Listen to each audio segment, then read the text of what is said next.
Hard to Be a God was a film made. It was released last year and released in the Blu-ray DVD this year, but it was shot over the 2000s for years, then edited for years. So it was a long time process. It's a black and white film made in Russia. Okay, the premise of this film is that there's a planet that's been found that's not Earth, that has lots of castles, that's very much a medieval setting with human beings there. So scientists from Russia go to this planet and put people in as spies to watch this society as it progresses. So, and basically the title of Hard to Be a God is about how hard it is to be someone who could help but is not allowed to by the fact that they're researching the society. So throughout the film you're actually watching this society collapse. But it's set in the Middle Ages, and the problem is that the society's full of ignorance, it's anti-science, it's anti-intellectual, there's disease everywhere, children, people, everyone basically are murderous and behave like animals. Like anyone who's intellectual gets drowned in shit basically.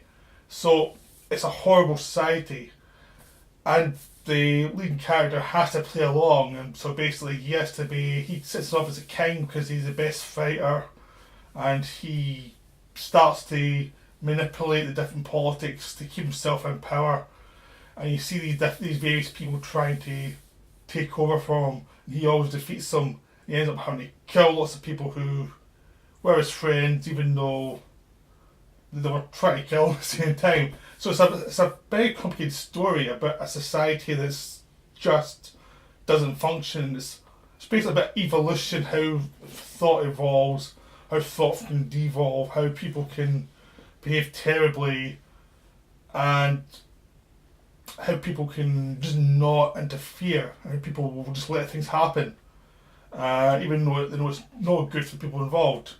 So it's a very complicated film. I saw it last week, and I'm still processing in my head actually because it's so complicated. I mean, it's in black and white, and the atmosphere is brilliant. There's mud everywhere, there's flames, there's vomit, everything's sort of dreamlike because it's black and white, but it's still very classically shot. But what's going on is very much feels it's improvised film, where they spend a long time on little details that build and build and build.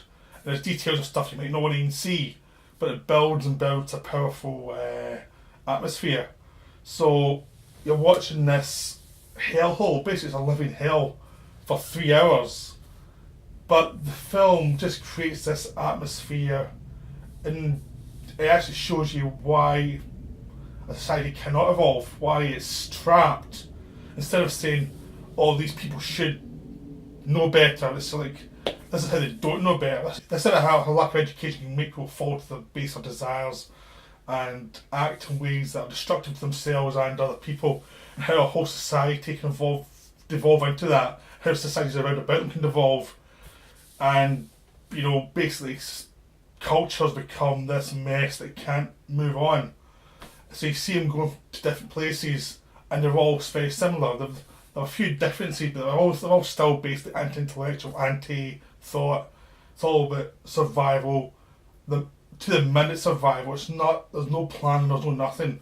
And basically see this man fall apart and become an animal just like everyone else. And as he knows he can't help anyone, how he knows he can't escape from this place, he has to just survive in it.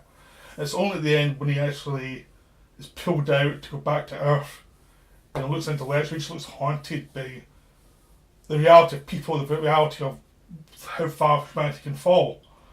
And it's a beautiful film about the loss in humanity. It's really brilliant, and it's one of those films that sticks in your head once you've seen it. I'm sure I want a great idea of how I truly feel about the film beyond it's great for another couple of months as it processes from brain. But it's definitely worth seeing if you have the patience. This is a film you need to see because it's just beautiful. And see this whole atmosphere of unease and menace about people and how people interact, that it's just astonishing. He really is astonishing. So I would definitely recommend seeing this film because it's something else.